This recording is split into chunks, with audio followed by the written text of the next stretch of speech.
Greetings, one and all, and welcome back to another TalkTruth Live Series. I'm your host, Shanique Davis, and you are watching TalkTruth Series, where we have real talk, real people live.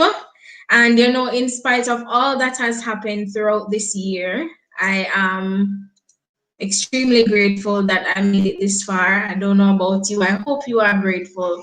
Grateful to be alive, grateful to have family and friends, even if it's not many. Grateful that we have food on our table, clothes on our back, shoes on our feet, a roof over our head for those who have roofs. Be grateful. I am grateful. And I thank God for every opportunity that I've been given, especially the ones that I've made use of. And that one is, of course, one of which is to be here tonight to share with you all and to express how much gratitude I have to be here. So just tell me something that you're grateful for in the comments. I see a couple of people here. Good night. Thank you for joining. Don't forget to like and share the video. We also have a YouTube channel for persons who do not have a Facebook account. Same name, Talk Truth Series. Talk Truth is one word, series is another word. And don't leave without subscribing. Please help us get to at least 200. I'm saying 2000. Maybe it's supposed to be a prophetic word. 200 subscribers by the end of this year. We would really appreciate that. Thank you to those who have subscribed. I'm going to do a live to just give you all a shout out. I need to do that for Christmas. How about that? No. Anyways, we have a special guest online with us tonight. We're not gonna tarry too long, but just to say welcome one and all, and I hope you have a blessed night, and I hope that you will get something from what we will share here on Talk Truth Series. So I am going to kick things off, of course, with a brief word of prayer, and then I'll introduce tonight's guest. So let us pray. Clasp your hands and close your eyes.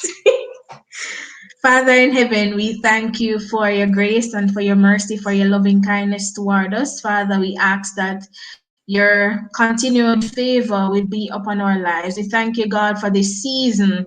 We thank you that you are the reason for it. And we pray, God, that you'll continue to minister grace, that we will not leave here without doing the work that you have sent us to do. Father, we pray that you bless the viewers, bless our guest, give him strength, God, give him courage. And as he has availed himself, Father, I pray that you pour out in him. And as he speak, God, I pray that your people be edified.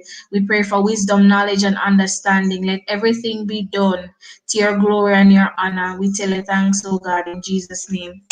Amen. Thank you all for coming. Big up on yourself. So tonight's guest is a family services specialist. Have we had one of those before? I don't think so. I don't think we have. One who helps motivate others through his life's experiences for greater impact. He empowers families into permanency by raising awareness on the plights of fatherlessness while fighting for fatherhood rights. So if you're here tonight and you know someone who is going through fatherlessness, you have an idea of somebody, it could just be a lucky guess, tag them, tag somebody, bring someone on as we share tonight. Our guest is also the author, best-selling author of the memoir and traveling stage play entitled Finding Chris, My Father. And of course, our special guest, and I want you to help me make welcome. Send up some applause, some hearts, some flowers, something. Help me make welcome Mr. Vincent Ellis White. Hey. Thank you for coming out tonight. How are you? Doing good. What an introduction. Thank you so much. I do that for the viewers, but I'm glad you appreciate that. Tell us a little more about yourself in case I missed something in that intro. Say hi to the viewers. Hey viewers, how y'all doing? So this is just amazing, and what an honor to be live. She's out in Jamaica. I'm in Richmond, Virginia. So this is just amazing to even be here. Shout out to everybody that is watching and tuning in. my followers as well as your followers. And please just share the link. And I look forward to diving into my story. No, you hit a lot of it. I mean, you gave a synopsis of who I am, and we can dive into the specifics when it's question time. But you hit it on the head. I mean, you did a great job. All right, great. So let me just give a shout out to the viewers who are here, the ones I can see. Guys, don't forget to leave a comment. Just say hi, don't be shy, and I'll give you a shout out. So first we have Elliston. Give me a David. second. I'm aware of the lag. Not sure if I can fix that, but we have Elliston. First to be here. Congratulations, Elliston. I need to get a prize for first comers. Listen, I'm grateful for this platform. Hi, Shanique. The rest of people are shy.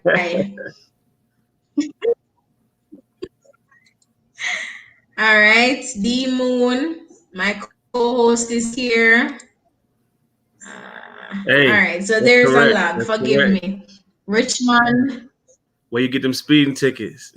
Speeding tickets. That's correct. Right. That's and he also says they lie when they say that Virginia is for lovers. I think that's depends on what you're talking about. All right. Blessings. D Moon seems to know a lot. Kadian says blessings. And Tanya Vernon is here. Tanya says hi. Hi, Tanya. What's up, Tanya? All right. So for the rest of the shy people, I'm going to give you some time to catch up. But thank you for joining us. Good night, guys. So we are going to talk to Mr. Vincent Ellis White about his journey.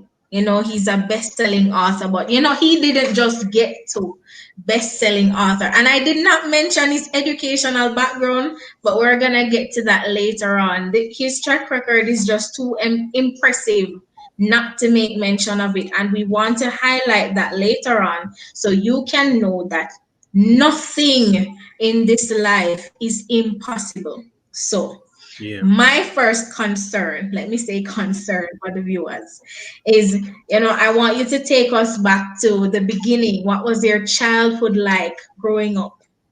Who was little Vincent? Yeah, so we're gonna be all the way real today. So, growing up in Richmond, Virginia, grew up in a single family household with my mother.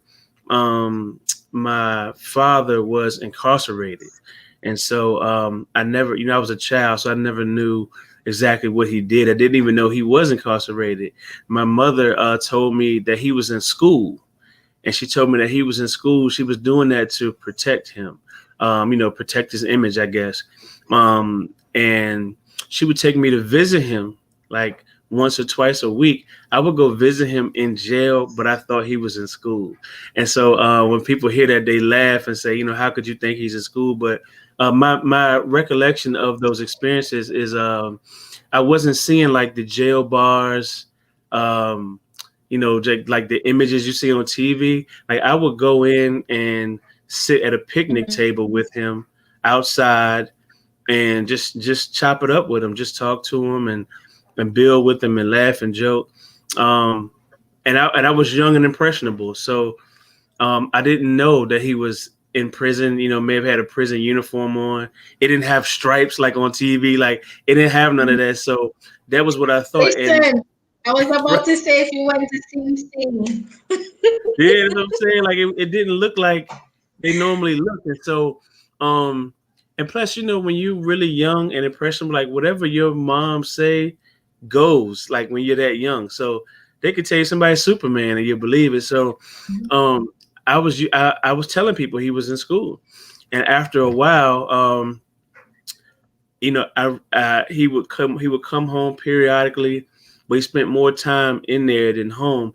He was what people would call a habitual offender. Meaning they offend out of habit and they go in and out of the system, in and out of jail. And so after a while, as I got a little bit older, I realized like you can't be in school that long, like, and not be a surgeon or something crazy, So I realized it was like more to the story. and I was getting older, and so my mind was developing. So I realized there was something else going on. My friends had already figured it out. They were teasing me like, "Yo, your dad's in jail." I was like, "Nah, he in school. He in school." And so I grew up though, and I realized he was in jail. And it was weird because looking back, I didn't feel like I lacked for anything. Like um, where I did lack was we had one income in the household. So my mom like struggled to make ends meet. She robbed Peter to pay Paul, and just struggling in the financial area. But as far as like life experiences, as far as like having great Christmases and big Thanksgivings and all that, I had all of that. Um, I had a strong grandmother in my life and an aunt in my life. I had a grandfather that was strong in my life early on. So the village, like the family village, surrounded me early on, which I think kept me close to the straight and narrow as possible. But that's what my childhood looked like. And I don't know if you want to go into it yet, but I can tell you at a certain point to when things started to change in regards to the father figure that I'm telling you about. Yeah. And I really like what you said about your mom being that support system for you. So Yeah, anything that she told you back then, that's how it is, and there's no questioning. So I can understand that even as a child growing up, you wouldn't deviate from anything that she told you. If she said daddy was in school, daddy was in he in school. school. You can't question it. Anybody else says. Yeah. So basically, at that time, in your head, you had a pretty normal childhood. Correct. It was very normal. I mean, I did things everybody else did. And let me tell you, a lot of my friends didn't have fathers home either. So it Mhm. wasn't, that's also what made it normal, even though that's like an adverse thing, is not a healthy thing. But like that was the reality. Like looking up and down my street, or places I went, Mhm. visiting my friends' houses, they didn't have their fathers there either. Like it was maybe one that had their father there. The rest didn't have theirs there either. It's just they may not have been incarcerated, but they weren't home either. So that was also normal. Like the Yeah. fatherlessness that I dealt with, even though it looked different and it felt different, it was still under the same umbrella as their fatherlessness. Yeah. And I want to ask the viewers a question from that. Viewers, how many single moms do you know out there who are beating the pavement by themselves with a child or children? No father. Can you relate? Do you know a fatherless child out there? You need to tag a relative, tag a guardian, somebody who would need a word of encouragement on how to go forward. Yeah. Yeah, it's happening. It's not only in Virginia or in the Yeah. United States, it's in Jamaica. And you know what I'm talking about. Hmm. Yeah. Listen to me Tell them. now. Tell them. Tell them. So, you have a remarkable track record, which we haven't touched on yet, and you just told us a little bit about growing up Yeah. as a child, how normal things were for you. When did you find out that um find out the rest of the details about daddy? Did he ever come out? Yeah. So that's a crazy story that I will share. Let me hold something up real quick for y'all. So the book, uh Yeah. Hold it, Finding hold, Chris. hold it a little higher. Yeah, my bad. Can y'all see that? Yeah. Yeah. So Finding Chris, My Father is the name of the book. And the reason why I held the book up first is because I'm gonna get into a good amount of the story. Mm. Like the climax parts I'll leave out so y'all can make sure y'all purchase the book. But yeah, so to finish off from where I left off, that was my childhood. My grandfather owned a seafood restaurant in Southside Richmond, and so it was really. I think my grandfather was ahead of his time. Like it was appropriate for then, but when I say ahead of his time, like right now, if y'all notice, all across the world, there's a big surge of entrepreneurship. There's a big surge of people, especially our people, wanting to keep the black dollar in the community, right? And so my grandfather, this is like in the early 90s, 80s and 90s. My grandfather owned a seafood restaurant called Billy's Seafood. And I was a young kid. And all of my family, my cousins, everybody worked there. Even my dad, when he would be out of jail, he would step in there and work there. I found out later. And so everybody worked there. And so he employed people that may not have been employable, may not have even had a resume, may have been fresh off the street. He did that. So he employed the hood. He owned a business. He had his family working in there, people he can trust. If you go to the African American Museum in DC, there's writing on the walls, and it talks about how back in the day our people did community building, keeping the dollars within the community, and where I may lack in a certain area, but if I see that you're great in that area, me and you, we share those skills so that we can all elevate the community. And so he did that. He would employ people. He helped put them on the register, put them in as a cook, put them in the back. So he did all of that. And I watched that as a young kid. I may not have known what I was seeing, but I do believe, looking back in hindsight, I believe that I absorbed those skills and that ability to be able to do that. Now, as far as my father, going all the way through elementary, middle, and early high school, I dealt with that situation with the back and forth incarceration. And I started asking questions as I got older, like teenagers do. I said, right. Got really curious, like, Mom, why is he incarcerated? And she never, to this day, I still don't know what they did. And I am 40, y'all. And so she told me he was in the wrong place at the wrong time. So it went from school to, I acknowledge he's in jail. He was in the wrong place, wrong time. She was trying to protect him. I'll talk to y'all about why I think that is kind of toxic doing that. And a lot of people in the Black families do what my mom did. Don't let me forget about that toxicity about that.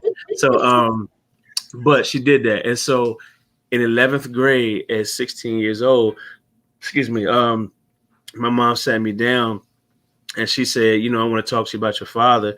And she said, basically, in a nutshell, that she'd been holding on to this thing for a long time. And she looked at me and she said, your father is not your biological father.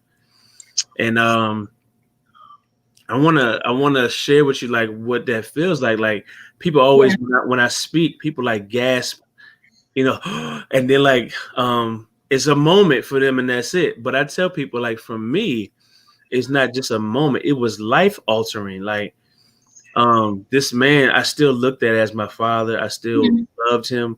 The only man had a kind of bond. Yeah, like, it wasn't like we had no bond. Like, it was plenty of times he was out too. He had a hand in like shaping my life in fragments. The only man I knew was father. And I was still close with his whole side of the family. So all my cousins and grandma, all of them, I was close with all of them, spent a lot of time over there, even if he wasn't there. And so to hear that somebody is not your blood is mind blowing, and it was a body blow to me. Like, I couldn't believe it. I called my mom a lot. And let me tell you something, I respect, like, me and my mom always been like this. Always respect her, never got into no crazy arguments with her, never did nothing crazy. But that day, I called her a liar. Like, we got in arguments. It turned into a crazy situation. And talking to her, I finally got past all that anger, and I was like, so who's my father? And she said, his name is Chris Anderson. And I said, well, where's he at? I asked a million questions. She didn't have any information. She didn't know where he stayed, if he has siblings. Like, she didn't share none of that.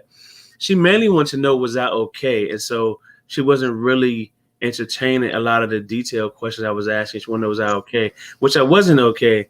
But that was that. And I tell people, when I speak to kids in schools, I tell them that I had to go to school the next day.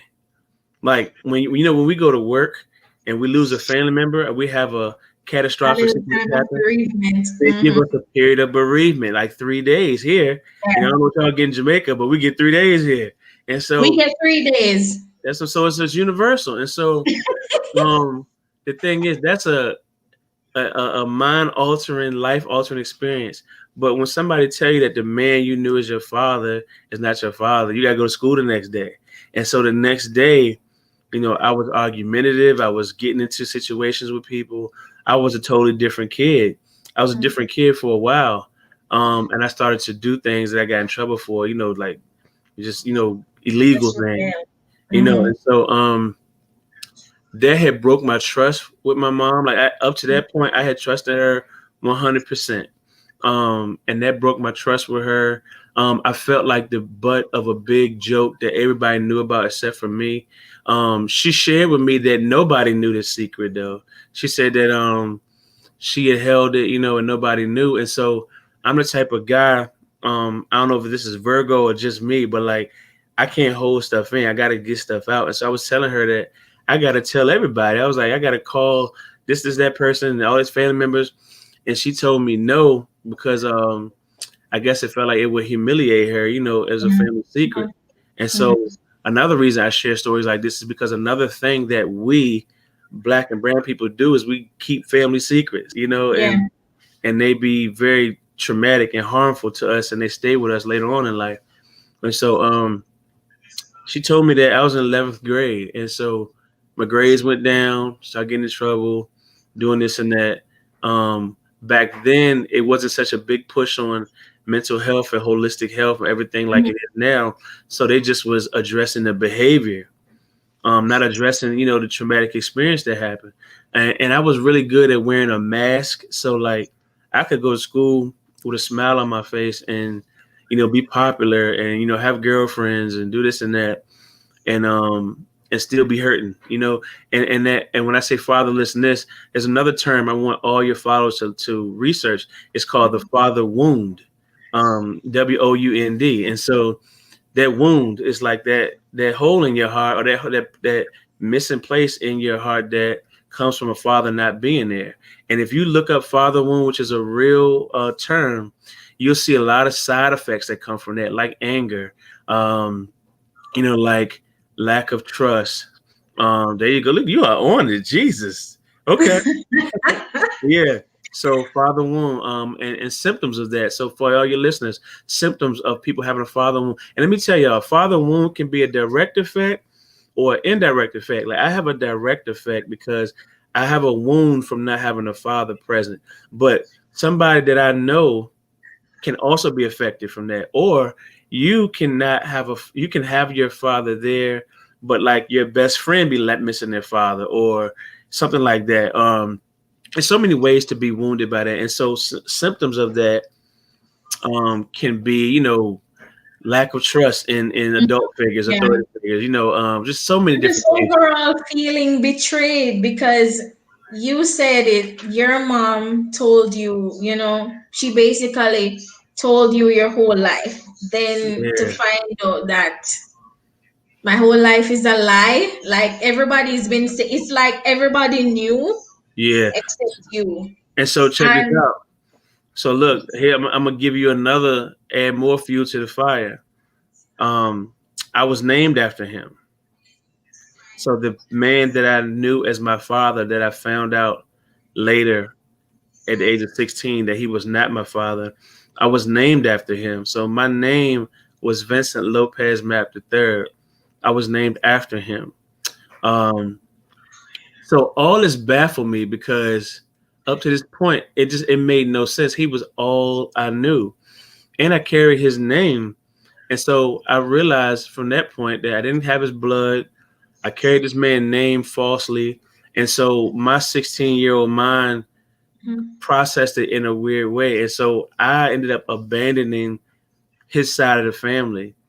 And these are people that I was really, really close with. So in hindsight, that was a stupid move. But at 16 years old, it made perfect sense because I was like, they're not my blood. So I only stuck with my mom's side. Um, and I just was really confused. And so, but on the surface, everything was good. So I graduate high school. I go off to Norfolk State. Now I'm 18. And I'm bringing the age up for a reason because you got your listeners researching father wound and checking out fatherlessness. Another misconception that people say is, oh, you're an adult now, like, like it's over. Like whatever your traumatic experience is, get over it. You're a man, you're an adult, get over it. And I'm here to tell you, like, no matter what your age turns, like that situation don't go away. It only manifests and develops even more. Yes. And so, but I thought it was over too. So when I got to Norfolk State, I was like, all right, it is what it is. All I know is his name, Chris Anderson. I don't know anything else. I don't have any information. Let me tell y'all something. This is pre-Google, so there's no way to find him. And so I'm saying what a lot of young black men say. I don't need my father. I didn't need the guy I knew as my father because he was always in jail. And I don't need this new guy, Chris Anderson, because he ain't never been there.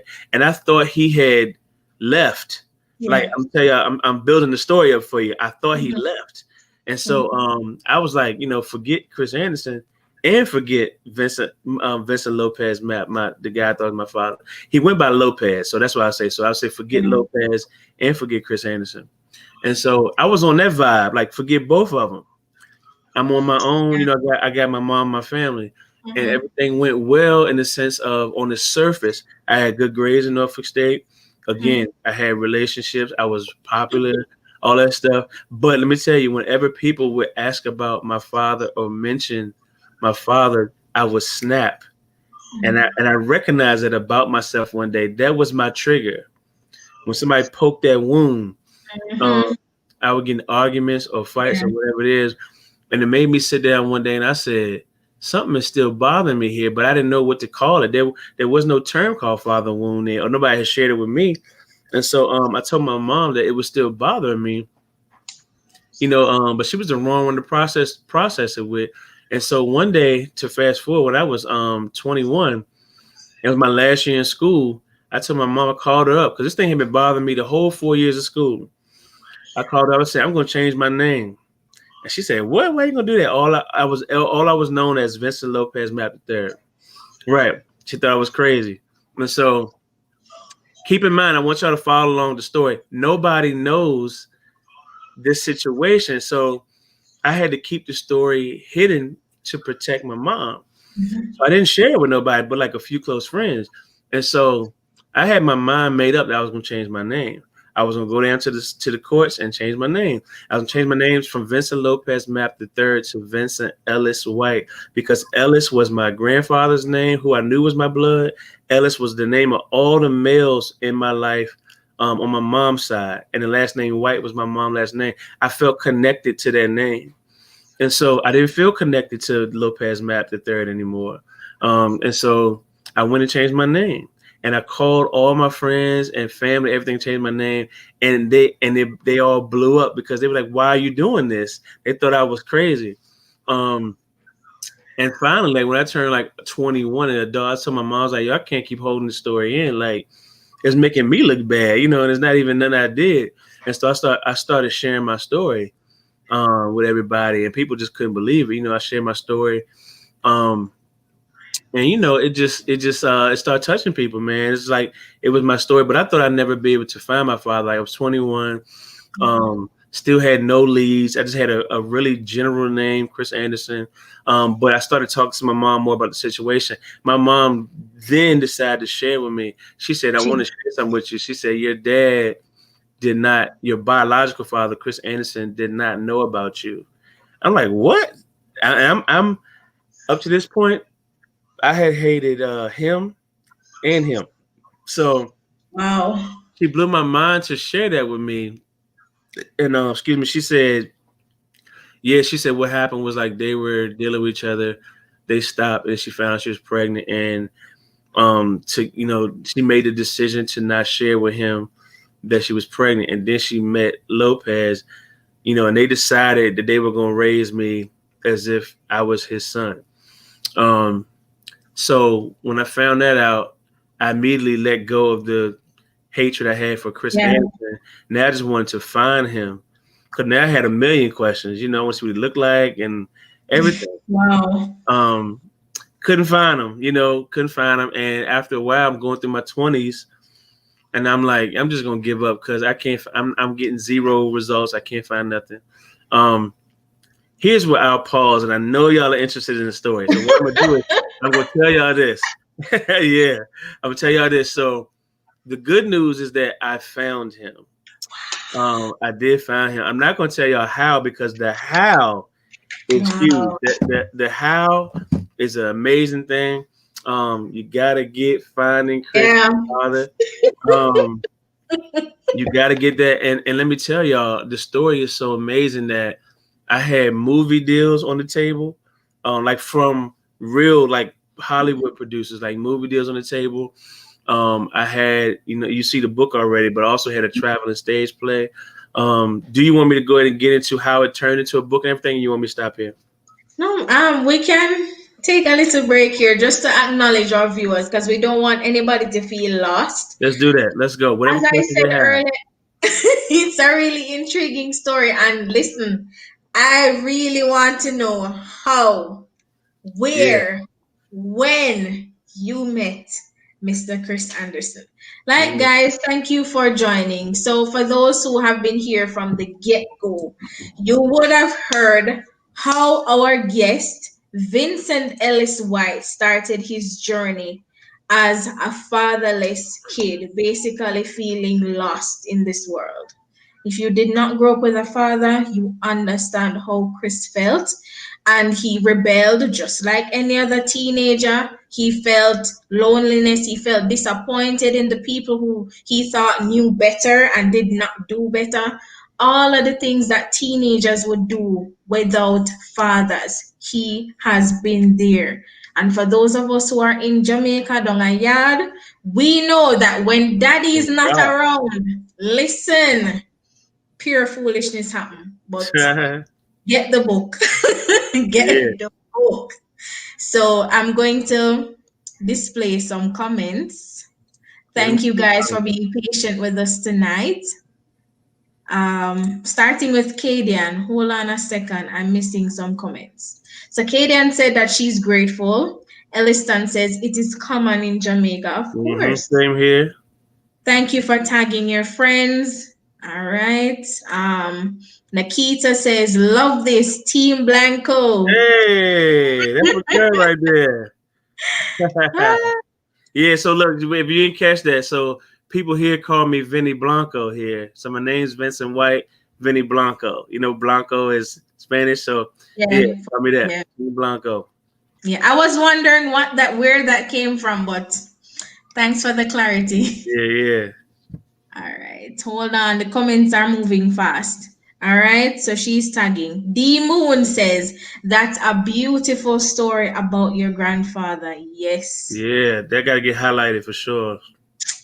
Listen, he was Nipsey before the hustle. Ah, my man. I love it. He has jokes. Guys, tonight's hashtag challenge is Father Wound. Keep it coming. D Moon says, a similar thing happened to my dad with him not knowing the truth about his mom. He found out when he was in his early 20s that the woman that he thought was his sister was his mom. Hey, it's real. Wow. Yeah. All right. Thank you, Elliston. It broke him. He was unable to be. What's this? Maybe be a dad to him. He probably saying was able to be a dad to him because of the brokenness. Wow. Like some serious stories are out here. True, yes, I know how that feel. Yeah, look, and when I share this story, I've shared this story probably a million times now all over the world, and it gets people their own stories to start to come out and testimonies come out, and sometimes it may trigger some people. So I'm cognizant of that too, but it comes out with, like you say, this universals everywhere. So these stories never get old. It's unfortunate, but also I like to look at the glass half full. Like, it is unfortunate, but also can get us talking about it. I've had so many people, like hundreds of people, call and want to rekindle things with their father, go seek out their father because of hearing my story. So that's the way I view it, as the purpose of me sharing that story, Mm-hmm. Kaden says, don't stop. Yeah. You had to stop because you need to get that book. Yeah. Yeah, for sure. Had to stop. All right. So continuing on, The toxicity. You said there was a toxicity in protecting your dad. What was Yeah. that? No, that's how I just want to make, like, this is an opinion now. So I love to hear from everybody, but that's the thing. So now I'm an adult, and now I'm involved in fatherhood programs, and I'm a fatherhood advocate and facilitator. I got a whole different view. And I have elders that are involved in my life that I look to for fatherhood advice and professional advice. And when they heard my story and talked to them, and so they said, I was sharing the story from a victim standpoint. I used to always share the story from I'm the victim. You can hear it in the way I told the story initially when I started telling it. And the elders came to me and was like, my guy Phil White, he's a amazing guy here. He got 30 years of fatherhood work here in the city. So he says, you don't think it was a good thing that stepdad stepped up and tried to help you? I said no, and I'm just going off. I'm like, because it's still a wound, right? And so Oh, yeah. I'm like, no, he did this, he did that. He gave me his name under false pretenses, da da da. And he was sharing with me that he said maybe he had good intentions. And see, I never caught that. It take a mature person to catch that. So he said maybe he had good intentions to raise you, and then he just ended up getting caught up in the street life or whatever it was. Cool. I don't know if he had that, but I can only, give it from my perspective. But the toxicity part I want to point out was, I don't think that it's good that parents, Black parents particularly, hide this stuff for the sake of trying to protect their child. Like, it's so many Black parents that tell their children that their dad or their mom is in school when they're in jail. And then they find out later, and they like me, they mad at everybody. When you could just be real with them, but do it age appropriate, but be real with them. You ain't got to say dad stabbed somebody and did this and that. Like, but you can just say, did a, you could just say did a crime, and this is a consequence of that. They got to go. Yeah. You can describe it. You can make it a teachable moment. So I mean, I'm gonna give you another example, like a real example. My younger brother went to jail, and my son was young at the time, and he was close to my brother. That's his uncle, and so he was starting to wonder where he was. And my mom had initially was thinking about, telling me not to share with him where he was to not taint his image of my brother. And I jumped in and said, "Hey, Mom, don't you dare do this again. No, we gonna tell my son what's really going on." And so, I just kind of had a casual conversation with him and told him about it. I used a teachable moment, and it didn't.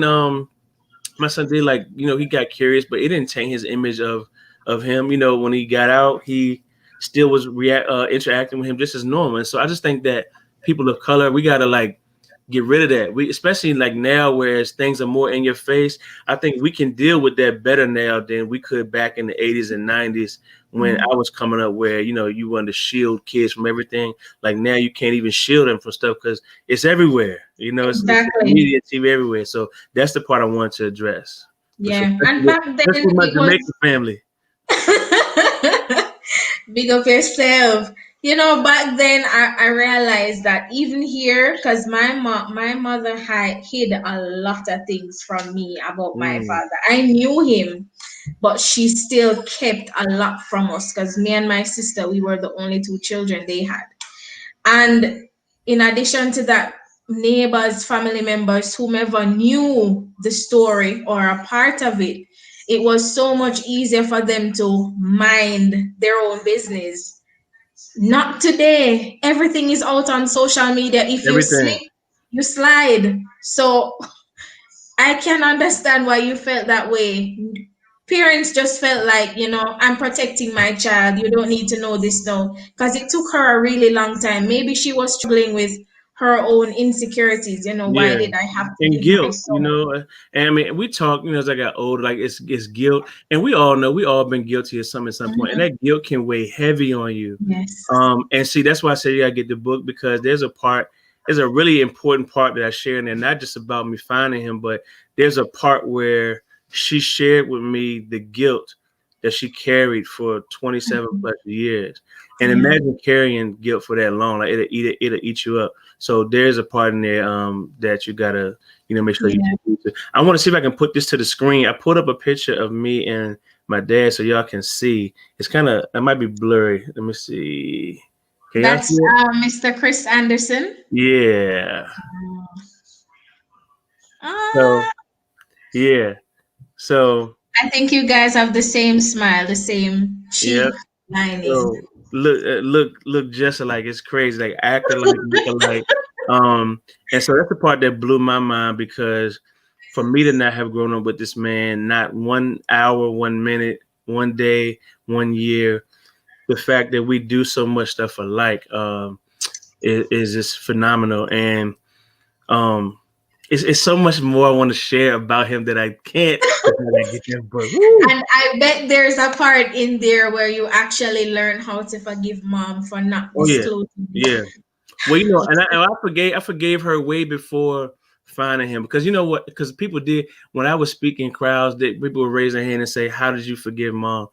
And I told them that, our disagreement and issue was very brief. Like I didn't hold it too long for her. You know why? Because even though I was mad at her for that moment and however long that lasted, a few hours, whatever it was, end of the day, like, she still had single-handedly raised me. Like, I couldn't let that go no matter what. Like, I didn't grow up, in no like messed up situation. Like, I had a pretty good childhood, in spite of the circumstances. And so when I'm sitting there processing it, after a while, I end up forgiving her. Plus, we live in the same house. You know what I'm saying? So like, I got to get over it and figure it I eat out. this So, food. yeah, I gotta get my breakfast, lunch, and dinner, and all that. So we gotta be cool, So that forgiveness with her happened early, happened right away. The hard part was forgiving the person who I called dad, as well as first it was hard forgiving both, but once I found out Chris didn't have anything to do with it, that was immediately gone. The hard part was forgiving Lopez, because the part I didn't really address here is that I felt the way about him prior to finding that out. Like, I loved him as what I knew as my father, but I had issue with him because I was embarrassed that he was in jail. Um, I was angry at him for not being home with us. I was angry at him for not providing financially because I saw my mom struggle. And I held all of that even before finding out he wasn't my father. So I always say I had my own issues with him, even when I thought he was the biological. To find out he wasn't, the only good part in that was I didn't have to be embarrassed of him being in jail no more because he wasn't my dad. So like, that was cool. But besides that, it took a very long time. When I say long, I had to grow spiritually, I had to grow like in age. And when I found my biological father, it enabled me to, like, that cleared up some stuff for me to where I was able to forgive the other guy and like not be stuck on the past and move forward. Yeah, very interesting. And on that note, I'm just going to take a few more comments because we're coming down to our 1 hour mark. And I know that you guys are enjoying the conversation. Like, I think, well, me not think. I'm getting this book. I'm sorry. You Because getting I what? I have to find out how you found Chris. You want me to share it? No, you can't just leave me hanging, right? Look, but let's first tell them how to get the book. So No, um man. I'm gonna give you a chance to tell us later. okay. Just you, All right, man. so look, Don't worry about it. what I'm gonna do is I'm not gonna share the specifics of it, but what I'll say is um it it felt like I stumbled upon it. Like, looking back, I think it was divine, but like, it felt like I stumbled upon it. And at the age of 27, I ended up finding him by happenstance. And I'm not gonna share like the way it happened, but I found him by happenstance. Look at you laughing. And so when I found out about him, we met up and All right, don't tell us anymore. Don't say anything else. Nah. No spoiler alert. see that? Nope. Get the book. Yeah, So D Moon. Let's start with D Moon. Hold on. Sorry. This was the first one. So Pastor here says, I'm happy you made something beautiful out of your situation. bless. Yeah. D Moon says you're right that the glass is half full. I needed my dad to not be a dad so that I So could be a dad. Wow. I'm who I am to my daughter because my dad wasn't there for me. I appreciate him for same who here. he wasn't to me. And that's the thing, it's funny how we aspire to be better than how we were raised. Like I always tell people, I was like, when you come across a situation where you didn't have a parent, you only got two options. It's either you're gonna be just like them, or you're gonna be an amazing parent because of their shortcomings. You got one or two. And so the blessing for me is that I had my son at the age of 25, and my son's now 14, and I've been in his life every step of the way. When I mean every step, like pregnancy, birth, I was there recording, like big camcorder, and all the way through to now have full custody of him. He lives with me. He's doing fantastic. Like he is just a huge blessing. And it's crazy because they say parenting don't come with no handbook, but to go beyond that, if you ain't have a strong role model to emulate, it's even double the effect there. And so I know I made mistakes along the way, but the beautiful thing is that I'm just proud to be able to say I've been there, and that he has a lot of positive outcomes that I'm a part of. And it's beautiful because I ain't have nobody. Look, I can't say I'm this great dad because I had a great dad. I'm a great dad because I ain't have no dad there, and I know the feelings and emotions that I dealt with, and I couldn't have my son go through the same thing. Yeah, yeah. Pastor Byfield says, how did you heal from your wounds? Yeah, how did you heal from your wounds? Yeah, let's start with that because he Yeah, has to. well, look, so it took a lot of faith. Like to see you pray in the beginning was beautiful because I got heavy in the church. I got closer to God. My mom kept me in church growing up. My grandma kept me in church growing up. All the way through my whole life. No matter if I did the wildest stuff on Saturday, I was still in church on Sunday. And so as I became an adult, I did the same thing. I got closer to God. I matured. But to give you more specifics with that, Owen, is I surrounded myself with elders and people that were experienced in parenting and fatherhood and motherhood. And so I started taking fatherhood classes. When I started going through with my own son, I went through a lot of custody battles. I'm gonna be all the way real with y'all.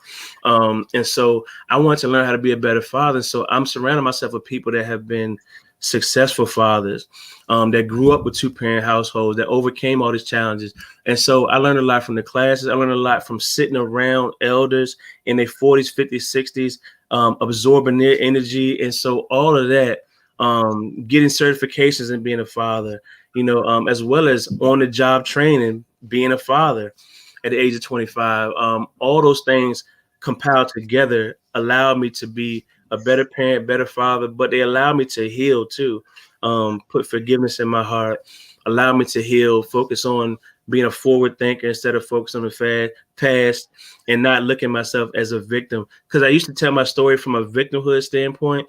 Once I started speaking to people and they started sharing their testimonies back with me of their situation, and I saw how I was unlocking their stuff. So I got a revelation that said, I'm supposed to share my story and not be a victim, but more so share with them to get their stuff out. And so I no longer tell it as a victim. I tell it now from a divine intervention standpoint. Like I say, God stepped in. I had to go through these things. It's unfortunate. I don't want you to go through that. So I went through it, and now I tell my story. I share my story, so that hopefully you don't go through that. And if you can reach out to your dad now, do it. If you can forgive your mom now, do it. That way you ain't got to go through those emotions that I went through. And that helps me heal, watching other people heal too. Yeah, yeah. And it ties in with the He second got some question. good questions too. Woo! He got some good questions. I love good questions. I love it. Yeah. So All right. Owen said, does your past negativity affect you now? That's a good question. I would say yes and no. I hate when people answer yes and no, but I I think it's appropriate for this because let's start with no. Um, I would say no because in the sense of looking at what success means to you, I could say I've hit those marks. Like I got my master's, you know, I have a good job, got a wife, family, you know, doing well financially, like all those things. I'm hitting those marks, which makes me feel successful. Well, is what success looks like to other people. Now, what makes me feel successful is that, but success means to me finding your divine purpose and being able to leverage that and go where you can be the most impactful. So my purpose is being transparent, sharing my story, my life experiences, and being able to impact people, whether it's a book, that's a play, that's me pulling you to the side one-on-one and changing your life, being transformative. Knowing my ability and my gift that God gave me to do that makes me successful. Now, that makes the answer no. Why the answer is yes, Owen, is because I'm also very realistic and self-aware.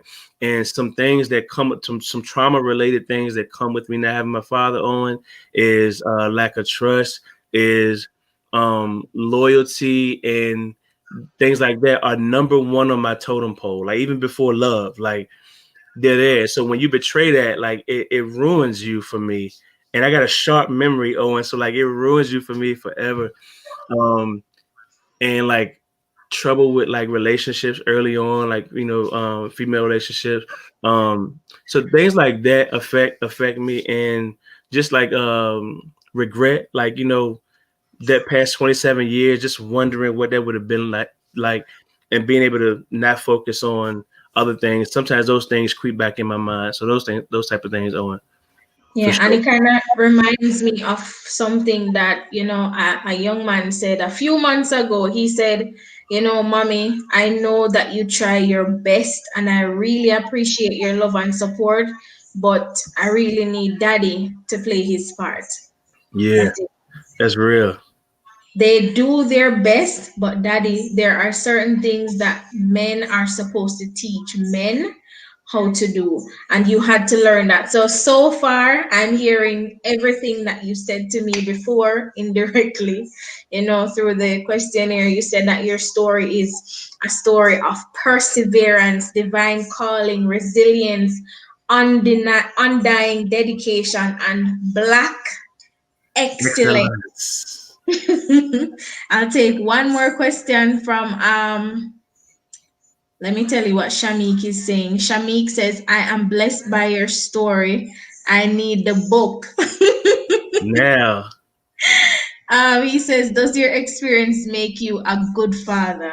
yeah, let me tell you, my experience makes me a great father, and I don't have no problem saying I'm a great father because it's in everything from the fruits of my labor, in the sense of my son is honor roll student, he makes music, he can draw, he got talent, he's a great kid, never had no behavioral issues. He is so talented. It's amazing, and I know that I've had a hand in shaping and molding of that. And so the fruits, like it's all in the fruits, you know. And just also me having the experience of taking the fatherhood classes and knowing what the outcome's supposed to look like, knowing I'm hitting those marks so far. I believe that those experiences make me a good father. I hate that I would have to go through those things to become a good father, but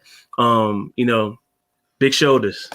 Yeah, yeah, yeah. And I would say a wise young lady said a few days ago, because it was just last week, she said, hardship, not happiness, is the forerunner of joy. And my, you've been through your own hardships, and I Mm, just want to say kudos to you. Like, kudos is an understatement, but big up yourself. You said bless. big shoulders. Big shoulders. All right. Elistan, can you clarify this comment? Mother, don't let your child see their father. Okay, okay. Okay. Like I bet you're saying let them see them father for Yeah, themselves, maybe. Yeah, I yes. like that. I like that, Ellison. What do you have to say to people who had gone through? Yeah, But you're asking me, Mr. Owen, but continue. yeah, look, people that haven't gone through anything, I'm telling you, your time is coming. You're gonna go through something. You may not go through all that, but you're gonna go through something. So you got to get prepared. There's no way to get prepared directly if you haven't went through anything besides getting yourself a strong foundation. You know, it's even biblical, you know, building a strong foundation, you know, instead of it's on rock instead of in sand. And so Yeah. that means that, you know, these, and I forget the scripture, but the trials are going to come regardless. So it's a matter of when they come. It's not if they're going to come, but it's when they're going to come. And so when they come, if your foundation not strong and it's built in sand, you're going to blow over, you're going to fall and crumble. But if your foundation is built on solid rock, it may hurt, but you're going to still be standing at the end of it, and you're going to be that much stronger because your foundation is strong. Your foundation, when I say that, that can be, you know, spirituality, that can be strong family ties, friends, whatever makes your foundation strong. For me, it's all the above. Like me having strong belief in God, and a mother and a grandmother and an aunt, and strong family friends that love me and hold me up. No matter all the stuff that I go through, it's always I'm always still standing, no matter what. Yeah, struggle makes us stronger. Yeah. Yeah. So having gone through your own, your fair share of struggles, you know, troubled as a youth, confused, feeling lost, betrayed, and all of that, who would you say is Vincent Ellis White today? I would. I hate to go with titles, but it would just be like, it would be those things like father. That's the first thing comes to mind, like father, because I've been that for the longest. You know, I've been there for 14 years. Father, husband, professional. I work in foster care, so you know, that's another thing. Like the things I went through always pushed me to helping kids. I've been in field of helping families for so many years now. So I work in foster care. So literally my job is to train parents to be able to accept kids that go through hardship and go through different circumstances. And so I help place kids in foster homes. I've mentored, I've done all those things. So father, husband, mentor, professional, you know, author, speaker. I'm an investor too, so I also like take my money and I invest in small businesses. That's one of my favorite things to do right now. And I'm a deep thinker. I am sort of, this is a bad thing, sort of like OCD. Like I like things perfect, like things got to be on point. And so I don't know if that's a Virgo thing or what, but that's me too. And so I'm just all those things wrapped up in one. Um, you know, any day you could catch, you know, any one of these guys. And so, but I promise you it's going to be a great outcome when you do. Yeah. So, ladies and gentlemen, members of the TalkTruth Series family, we Yeah. have just met a new member, Vincent Ellis White, and you Oh, yeah. know a bit about him. Yes, he's an author, and we have to get that book. So, hold on, I'm gonna give him a chance to tell us where to get it and give his shout outs. We have a minute. One final question. How can we find God in those trying times when it looks like He is not there? Wow. That's a great question. I don't feel like there is one all individualized. Like the way I find God may be different from the way, you know, Owen, you find God. I'd say based upon your question though, the part where you said when it looks like he's not there, you know what came to mind when I heard that was footprints in the sand. Like, have y'all seen that image that's everywhere where like the man is like about to pass out and God picks him up and he's carrying him? Well, Owen, I would say footprints in the sand. Like, just know that those trying times are gonna come, and you know you can fight them to the best of your ability. But one, you gotta let God fight your battles. But two, let's say you can't find God, when you about to give up, just remember God is gonna, if He walks with you, so He'll hold you up by the shoulders. He'll carry you, and that's why you may see those one set of footprints in the sand because He's carrying you. So when it looks like He's not there, just know that He is there, and that's where you can draw your strength from. And I always say, like, I always tell people when they're about to approach something that's like so catastrophic in the moment, I always tell them, I say, think about your last catastrophic situation. Like, sit and think about it. Okay, now you got through it, right? Okay, so look, in the moment, it seemed like the worst situation ever, but you got through it. However, you got through it, and looking back, it don't look so bad. So that's like you able to have a different perspective too. So you want to find God, you want to have a strong foundation. You want to, you know, just have a good perspective, knowing that your outcome is going to be have purpose no matter what the outcome is, because your life has purpose. And so when like we talked about glass half full earlier, if you look at it like your purpose is bigger than the situation, then you're not going to be that wrapped up in the moment, because you can say, okay, this is a trying time, it's a tough time, but I know I'm going to get through it because I have a bigger purpose. And if you believe those things wholeheartedly, Owen, I think that you'll be able to find God, get closer to God. And when you go through stuff afterwards, when you give God thanks for getting you through it, you get closer to him that way too. Well said. Well said. D Moon says, yeah to footprints in the sand. I Word. have it on my dresser. Eliston said, remember, woman with the issue of blood, you will find when trying everything, when you're trying everything fail, you will try him. Yeah. Yeah, basically. True words. He's in agreement. Yeah. Yeah, Jamaica. What's up, Jamaica? And I say that, your story just proves to me that your limitation should only produce a solution, right? And for many of the youths out there who are feeling as if life doesn't make any sense, I say, based on your testimony, not having a father should not deter you from unleashing the greatness that's inside of you. You already have what it takes. You had what it takes, clearly. So all you have to do is just be great. So I know we run out of time, but to drive your point home, I want to say, um, I look at my situation as divine purpose. And so, this book, Finding Chris, my father, right? I never knew how to write a book. I never studied to be a writer, to be a speaker, anything.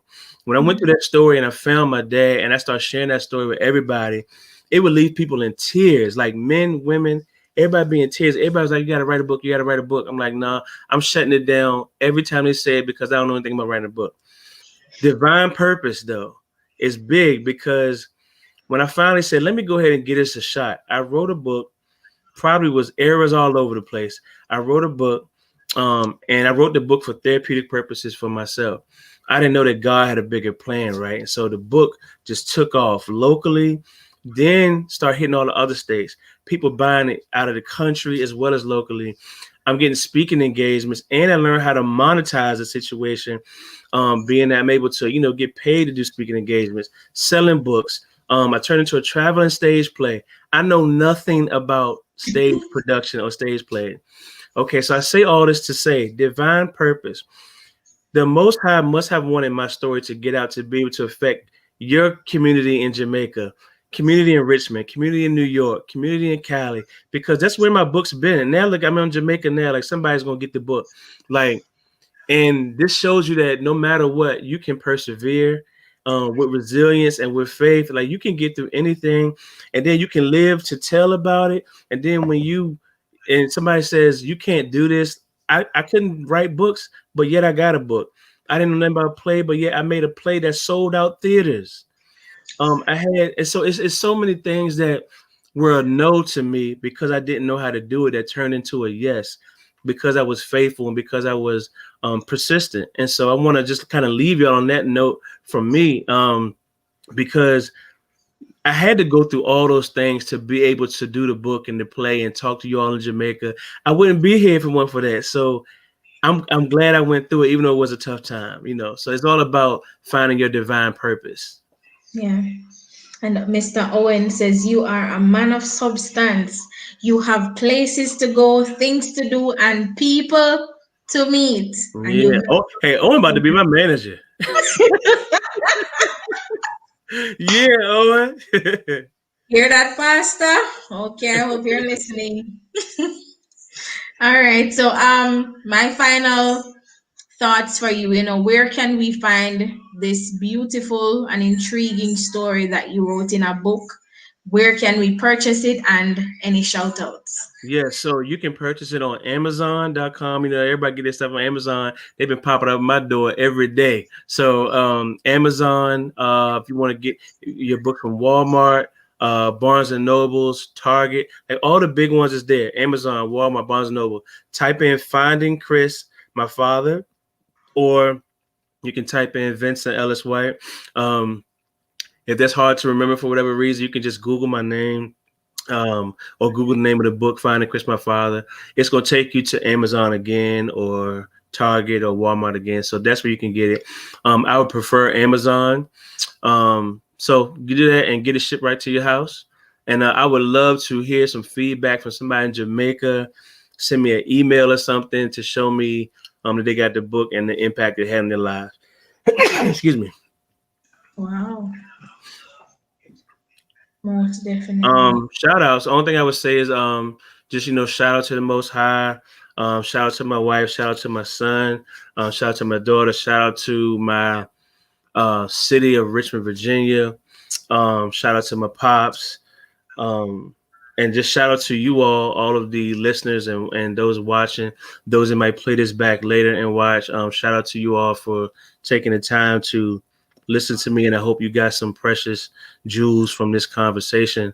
I'm always benefited by having conversations like this because this is something that's near and dear to my heart. So just thank you all for taking the time to listen, and thank you, special hosts, for doing this. I know you didn't have to do this, so I appreciate you taking the time to do this and just having this set up. It's a beautiful thing. So thank you from the bottom of my heart for sure. And thank you for coming. I really enjoyed the story. Yeah. My courier service is kind of holding up stuff now, but in Jamaica, I have to get the book. Want to know what happened. I want to know what happened. Let's talk. I can get it to you. Let's do that. But thank you for taking the time out to be here, for giving us an hour plus of your time. Yeah. Really, really appreciate this. Thank you on behalf of all the other TalkTruth Series members. We hope to see you again in the upcoming year. Yeah. We have a lot more content planned, so okay. We definitely want to. Just hit me up because I love to sit on panels about parenting and fostering kids and the emotional side of what I went through, all that stuff. Hit me up. I'm with it all. All right. I'm glad you said that, but time, and we'll keep in touch. But thank you, and I really love your story. Thank you for writing it. Thank you for being obedient, and just big up yourself. Just wave to our guests, our viewers. Thank you all for watching tonight. Stay online, guys, so I can wish you Christmas greetings from the rest of the family. But Vincent will keep in touch. Big up yourself. See you all on Thursday. We finish Girl Connection, What a Girl Wants at 8:30 p.m. Have a beautiful night, guys. This has been TalkTruth Series, Real Talk, Real People Live. Have a Merry Christmas when it comes. Merry Christmas. And a fantastic 21. All right, Mr. White. See y'all later. All right.